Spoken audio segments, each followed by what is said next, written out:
그렇기 때문에 이번 연도 막 무조건 롱만 외치시는 분들, 상승만 외친다? 굉장히 위험하다. 굉장히.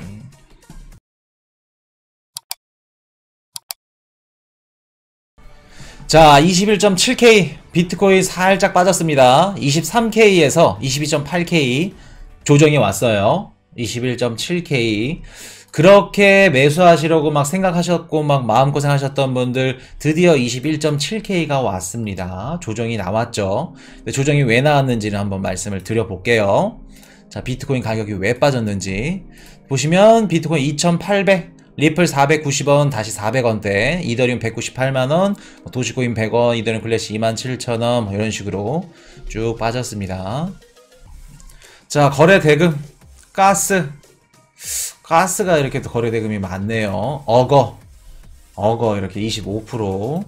코인 투자는 항상 어거지로 하시면 안 됩니다. 이렇게 거래 대금 보고 막 어거지로 들어가시면 안 된다는 점. 자, 미국 증시 빨갛습니다. 좋지 않죠. 시뻘거예요. 테슬라가 3%. 요거 3% 누가 올려줬을까? 3%에 누가 올려줬을까? 요놈 한번 설명해드리고, 자, 우리 비트코인 역시 좋지 않습니다. 오늘 옵션 만기가 5시까지 있었는데 그게 시장의 변동성은 크게 주지 않았고, 롱 비율은 77%. 그렇게 보시면 되고, 하단에 보시면 따봉 표시 있습니다. 따봉 표시, 요거 뒤집어진다는 거. 요게 또 올라가야 또 시그널이 나가요. 160개 따봉 한번 부탁드리겠습니다. 또 좋은 게 좋은 거라고. 또 미국 주간 신규 실업보험 청구자 수 19만 6천 명으로 증가했다. 코인이슈님, 1월달 비농업 고용지표, 미국의 비농업 고용지표는 월가 예상치의 거의 한 2.5배? 3배에 달하는 좋은 수치가 나왔는데 이거 왜 그런가요? 실업자가 늘었다니요. 자, 아이러니 하시죠? 보시면은 직전주 수치는 18만 3천 명으로 유지됐다. 그러면서 월가 예상치가 얼마였냐면 19만 명인데 18만, 죄송합니다. 다시. 예상치 19만 명을 웃돌았다 그러죠. 19만 6천 명이 나왔는데 13,000명 증가했다 그래요. 전주보다는 13,000명 증가했고 월가 예상치보다는 6천 명 정도 더 나왔다. 지금 신규 실업자 수가 늘어났다는 겁니다. 그러면 얼마 전에 며칠 전에 발표됐던 미국의 비농업 고용지표는 51만 7천 건이 나왔어. 시장 예상치가 18만 건 정도 됐는데 요거보다 한 3배 가까이 많이 나오는. 안 맞죠? 맞지가 않습니다. 자, 코인이슈가 미국 비농업 고용지표 51만 7천 건 나온 거 이번주 월요일날 방송했죠. 5일 전에 어떤 말씀 드렸죠? 51만 7천 건 이거 우리가 믿어야 된다, 안 믿어야 된다? 어떻게 말씀드렸나요? 지난 방송 보신 분? 자, 뭐 때문에 1월 달에는 변동성이 심할 겁니다. 그렇기 때문에 요거 비농업 고용지표 51만 7천 건 믿으시면 안 됩니다. 라고 말씀드렸죠. 뭐 때문에? 인구 수치 벤치마크 재설정. 요게 어제 3프로TV라고 경제 방송이 있습니다. 경제 방송 경제 관련 쪽 이제 좋아하시는 분들은 보실 건데 3프로TV에 똑같이 나오더라고요. 코인이슈가 월요일날 방송을 했으니까 화수목 3일 뒤에 똑같은 내용이 나옵니다. 요거는 이제 관계자들만 아는 내용이라고 이렇게 말씀하시면서 하시는데 어떤 팀장님이었나? 무튼 이렇게 나오시는데 1월 달에 코인이슈가 왜 변동 수치가 심하고 변동성이 심하냐고 말씀을 드렸냐면, 자, 비농업 고용지표 작년 1월 달 거를 한번 갖고 왔어요. 보시면 2022년도 1월 7일 보시면 예측치가 40만 건이에요. 근데 발표가 19만 9천 건이 나왔습니다. 변동성이 굉장히 심하죠. 예측치가 아예 다 다릅니다. 자, 그리고 1월달 수치를 한번 볼게요. 2월 4일날 보니까 예측을 150만 건 했어. 근데 실제가 467만 건. 여기도 3배 가까이 높게 나왔죠. 자, 그러면 작년 기준 작년에 1월달 비농업 고용지표가 예측치가 15만 건이었는데 실제가 46만 7천 건이야. 거의 3배 가까이 이상 나왔어. 이 뜻은 뭐예요? 매해 1월 달마다 어떤 일들이 있냐면 변동성이 굉장히 큽니다. 왜 1월 달에 변동성이 클까? 우리가 보통 뭐 미국 기업들이라던가 그 일하시는 분들이 1월 달에 해고율이 굉장히 높습니다. 연초에. 평균적으로. 그러면 비농업 고용지수 딱 해고율이 너무 높게 나와서 고용지표가 안 좋게 나와. 그럼 미국 정부 입장에서 어떨까? 얼마 전에 그 공화당 트럼프 대선 출마 선언했죠. 그리고 2월 7일날 원래 상원에서 바이든이 대선 출마 관련해서 얘기를 할 것으로 봤는데 안 한 것 같아요. 조만간 바이든도 내년 11월 달에 대선 출마하겠다 얘기가 나올 겁니다. 그러면 미국 정부 입장에서 연초부터 고용지표가 딱 발표됐어. 근데 고용지표가 막 망가졌네. 야, 무슨 고용지표가 이렇게 되냐. 정부는 뭐하냐. 그런 소리 듣는 게 좋을까? 아니면 고용지표가 좋게 나와서 바이든이 뭐라 그래요? 백악관에서? 내 임기 시절에 이렇게 좋은 고용지표 단 한 번도 없었다. 60년, 70년 동안 미국 봐라. 지금 실업률 최저치 고용지표 51만 7천 건 뒤집어진다. 내 업적이다. 떠들고 다닙니다. 자랑을. 제롬 파웰 연준의장도 엊그저께 연설 나오면서 지금 미국 고용지표 좋습니다. 그런 얘기를 하죠. 이게 무슨 뜻일까? 그리고 연준은 고용지표가 이렇게 좋게 나올 줄 알았을까? 몰랐을까? 이번 FOMC 발언부터 이것저것 다 정치적인 성향들이 개입이 됐다라는 말씀을 드렸죠. 코인 이슈가 요거를 뭐 맞췄다, 미리 뭐 말했다 말씀드리는 게 아니고 1월 달에 비농업 고용지표 같은 경우에는 예측치보다 어떻게 해요? 월가 예상치보다 크게 높게 나오던가 크게 떨어지던가 변동성이 심할 수밖에 없어요. 매년 1월 달에 해고율도 높고 또 뭐가 있냐면은 벤치마크 재설정이라고 인구를 얼마나 포함시킬지, 그러니까 인구 수치라던가 다양한 이런 뭐 계절 조정 폭도 마찬가지고 다양한 뭐 세트라던가 분류를 하는 게 1월 달입니다. 그렇기 때문에 1월 달에 정부 입장에서는 정부 측에서는 고용지표가 조금 그래도 좋게 나와야 되지 않겠냐. 대선 출마하는데 최대한 좋은 것만 바라볼 수 있게끔 그런 식으로 조정이 나올 가능성이 굉장히 높다는 거. 그렇기 때문에 1월달 우리가 비농업 고용지표, 미국 고용시장이 아직도 안 깨졌네. 금리가 4.75인데 아직도 안 깨졌어. 그렇게 분석을 하고 그렇게 생각하시면 안 된다는 겁니다. 골디락스다. 역시 경기 침체 없어. 지금이라도 주식 사야겠다. 포모 와가지고 막 남들 다 주식 사는데 나만 못 샀어? 주식 코인 막 투자하고 막 100% 막 다 때려 부어. 그러면 안 된다는 겁니다. 이해되셨죠? 그렇기 때문에 우리가 1월달 비농업 고용지표 5일 전에 말씀을 드렸어요. 51만 7천 건 요거 고지고대로 보시면 안 된다. 믿으시면 안 된다. 라는 말씀을 드렸고 이번에 일자리가 증가한 건 맞습니다. 서비스업에서 한 37만 8천 개 가까이 일자리가 증가를 했는데 요게 어떤 일자리라고 말씀드렸죠? 고용의 질로 따지면 질이 좋은 일자리? 아니면 질이 안 좋은 일자리? 우리가 알바하고 물가 너무 비싸다. 알바라도 해야겠다. 파트타임이라도 하자. 고용의 질이 상대적으로 떨어지는 일자리다. 저임금 일자리가 증가를 했다는 겁니다. 자, 여기도 중요해요. 이번에 1월달 비농업 고용지표 51만 7천 건이 발표되면서 긍정적인 이슈가 있었어. 긍정적인 데이터. 임금 상승률이 둔화가 나왔죠. 만약에 둔화가 안 나오고 상승을 했다 그러면 시장이 더 크게 충격을 받았을 겁니다. 근데 그나마 어느 정도 하락폭을 좀 멈출 수 있었던 게 뭐냐면 임금 상승률은 둔화가 나왔어.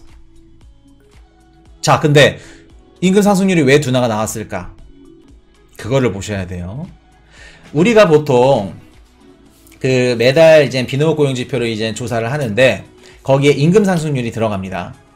근데 임금 상승률을 우리가 평가를 할 때 전체 임금의 증가 요거를 기준으로 늘어나면 올라갔다 떨어지면 떨어졌다 요거를 판단하고 매기는 건데 저임금 노동자들 쉽게 말해서 임금 상승률이 낮게 나왔다는 건 진짜 우리가 막 물가가 잡히고 임금 상승률이 둔화돼서 이제 물가가 앞으로 잡혀서 연준도 금리를 올릴 필요 없겠다라고 판단해서 임금 상승률이 떨어지는 게 아니고 저임금으로 받는 요런 직종들 요런 것들이 늘어났기 때문에 어떻게 됐다?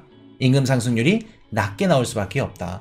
우리가 전체 데이터, 전체 임금의 증가를 기준으로 하기 때문에 임금이 비싼 직종들이 많이 늘어났어. 그러면 자연스럽게 임금 상승률도 크게 뜁니다.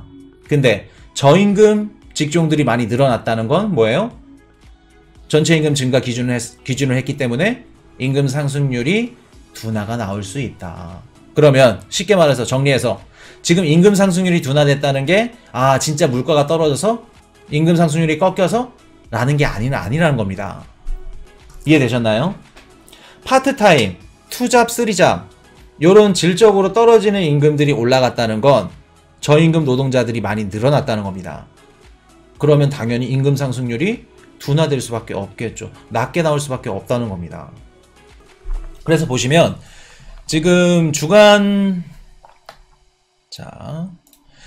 신규 실업 보험 청구자 수 19만 6천 명. 요게 어떻게 보면 제일 정확한 수치겠죠. 실업자 수가 늘었다는 거. 지금 얼마 전에 제롬 파웰 연준의장이 나와가지고 미국의 고용시장은 점진적으로 어떻게 돼요? 떨어질 겁니다. 라는 얘기를 하죠.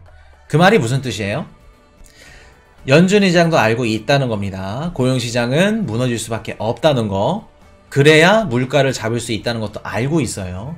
근데 그게 얼마나 무너지느냐에 따라서 경기 침체가 막 오고 리세션이 오고 우리가 흔히 얘기하는 경기 대공황이 오고 막 그런 얘기들 하는 건데 연준도 알고 있다는 겁니다. 그렇게 말씀을 드리고 하반기로 가면 갈수록 계속해서 우리 고용시장은 무너질 거다. 실업률도 높이 올라갈 거다. 라는 말씀 드리고 자 보시면 크레디트 스위스 4분기 1조 9천억 손실 금융위기 이후에 최악의 실적 작년 10월달 정도일 겁니다. 이 기사가 언제 터졌냐면 크레디트 스위스 파산설이 우리 금융시장에 쭉 코인이슈가 아는 미국 월가 형님도 요 얘기를 했었어요. 요런 얘기들이 돈다고. 요 얘기가 작년에 나왔습니다. 근데 지금 또 금융시장에 도는 것 같아요. 어떤 분이 또 우리 댓글로 코인이슈님 크레디트 스위스 파산설이 뜨는데 이거 괜찮을까요? 라는 말씀 하셨는데 크레디트 스위스 실적 발표가 나왔더라고요.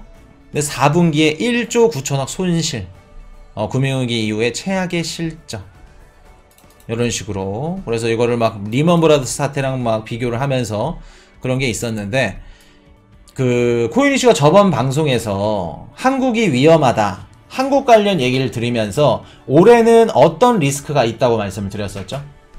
수출 수출도 있을 거고 한국 관련된 내용 말고 올해 그냥 전체적으로 김도현님 김도현님은 우리 멤버십 회원분도 아니신데 잘하세요. 신용 리스크 이거 멤버십 영상에서 한번 다뤄드렸었죠. 신용 리스크가 올 거다 라는 말씀을 드렸죠. 그 코인이슈가 한국 얘기 드리면서 PF 대출 말씀드렸는데 어떤 건설업계 관련되신 분이신가? 그런 것 같아요. 한국 PF 대출 괜찮습니다. 기업들이면 지금 대응을 잘하고 있습니다. 그분 얘기가 제일 정확하겠죠. 맞습니다. 근데 대응을 아무리 잘하고 하고 아무리 막 날고 기어도 금리가 높은 시점에서는 어디서 언젠가 어떻게 터질지 모릅니다. 이게 코인이슈가 몸의 신체에 비유를 해서 말씀을 드렸죠. 어디서 진짜 어떻게 터질지 몰라. 금리가 높은 상황에서는. 작년에 FTX 터졌을 때 왜 터졌다고 말씀드렸죠? 샘 뱅크런이 돈을 횡령해서 터진 것도 있지만 유동성이 부족했기 때문에 돈을 못 구했기 때문에 뱅크런이 난 거죠. 그거와 마찬가지입니다. 금리가 높고 시중에 자금이 경색되면 어떻게 돼요? 크레디트 스위스나 아니면 우리가 알고 있는 푸르밀이나 또 강원랜드나 또 어디 있죠? 강원랜드가 죄송합니다. 레고랜드죠. 죄송합니다. 카지노 하고 싶은가 봐. 강원도 가가지고 똑같은 그림 그거 4개 맞춰가지고 돈 벌고 싶은가 봐요. 죄송합니다. 레고랜드죠. 강원랜드가 아니라. 강원도 그 레고랜드. 그리고 또 다양한 연기금 사태라던가 여기저기서 어떻게 터질지 모른다는 겁니다. 신용 리스크라는 게 어떻게 터지냐면은 PF 대출 같은 경우는 재무제표에 안 들어가요. 기업들에. 그러니까 눈 가리고 아웅이라는 겁니다. 그냥 눈먼 돈이에요. 어디서 어떻게 터질지 어떻게 알아. 중국의 부동산 개발 회사들이 터질지 어떻게 알고. 이해되셨죠? 올해 같은 경우는 금리가 높은 상황에서 쭉 간다고 하면은 어디가 부실한 고리가 끊어져서 터질지 모른다는 거예요.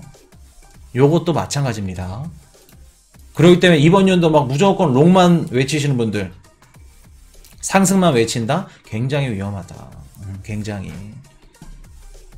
그렇게 말씀을 드리고, 크레디트 스위스 요거는 한 번 더 보셔야 됩니다.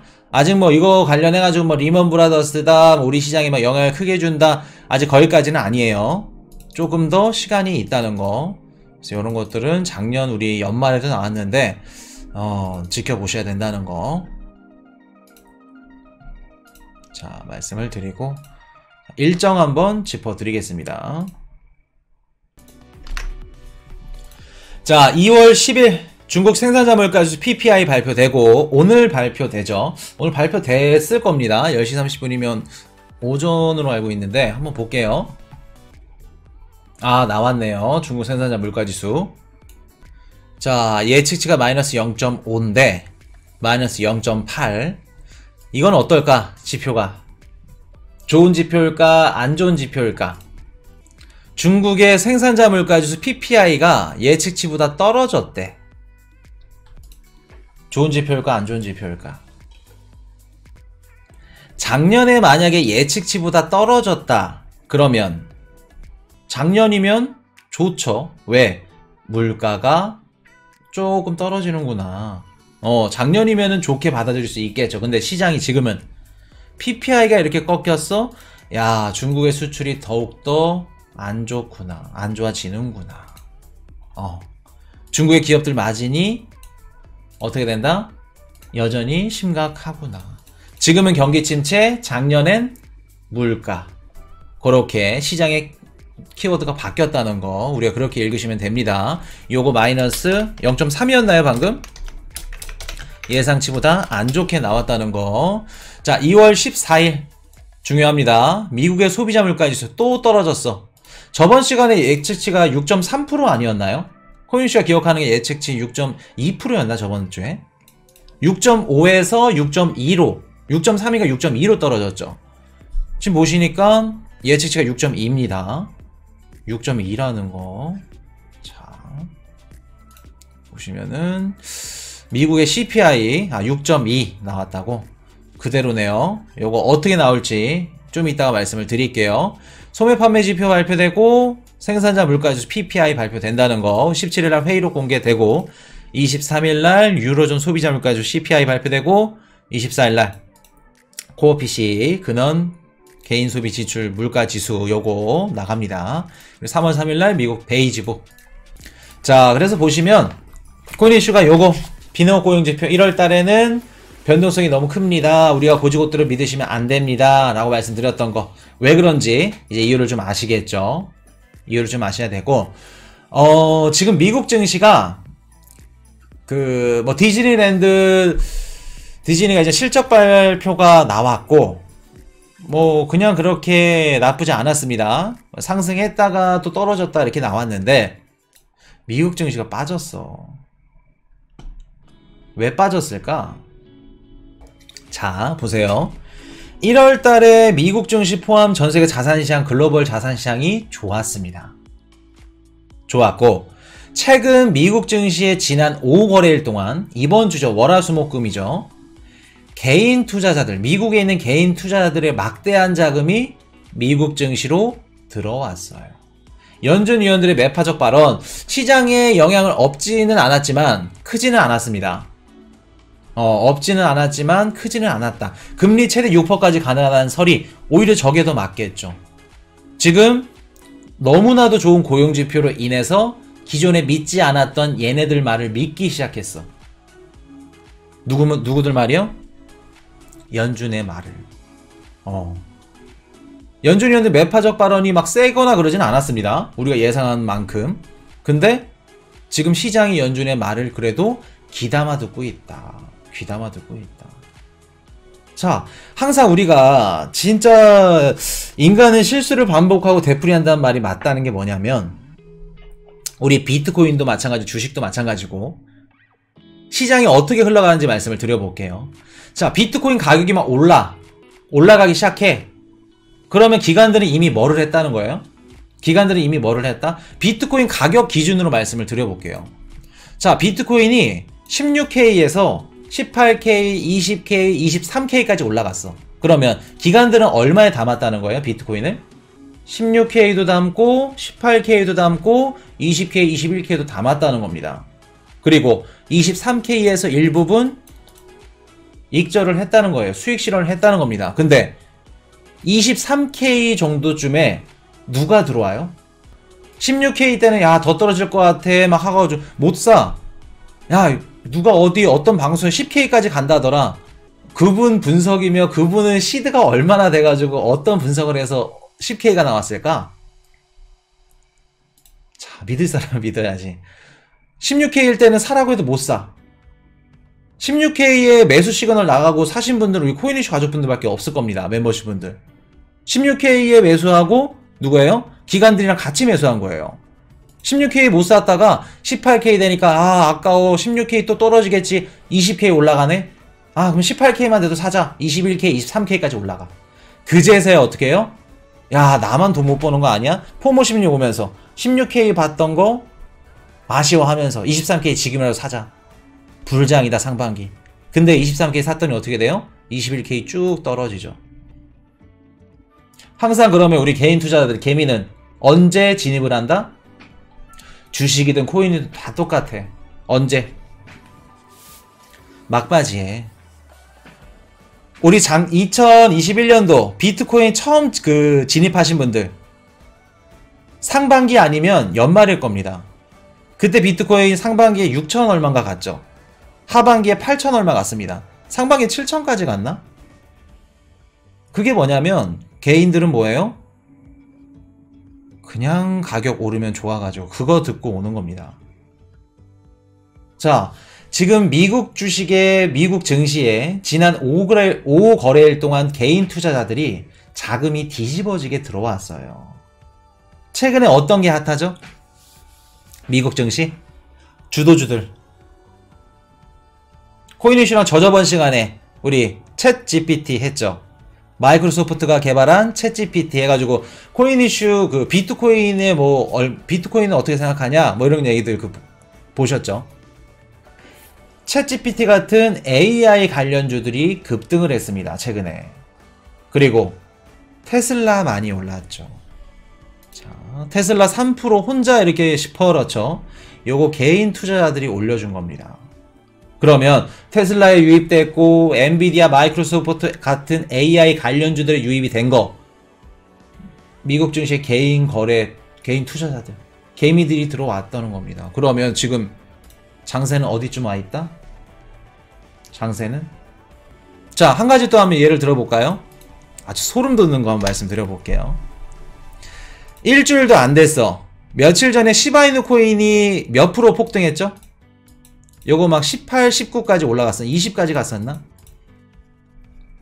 시바이누 코인이 어떻게 해요? 거의 20% 이상 상승을 했죠. 그때 코인이슈가 뭐라고 말씀드렸죠? 그때 도지코인이랑 시바이누 코인 말씀드리면서 밈코인은 항상 어떨 때 나온다? 이래서 우리 어떤 방송을 보느냐에 따라 달라. 투자의 질이. 항상 상승장의 막바지에 밈주식이던 밈코인이던 폭등이 나온다. 밈코인이나 밈주식은 이유 없이 나오는 겁니다. 이유 없이 나오는 거예요. 항상 마지막에. 미국 증시 최근에 뭐 많이 올랐죠? AMC 그리고 BBBNY, 베드 베스 앤드 비욘드 Y 요런 밈 주식들이 상승을 한다. 상승을 한다.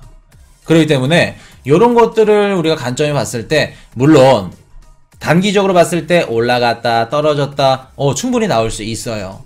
나올 수 있는데 막바지에 항상 상승이 나오는 게 누구다? 밈코인, 밈주식들이다.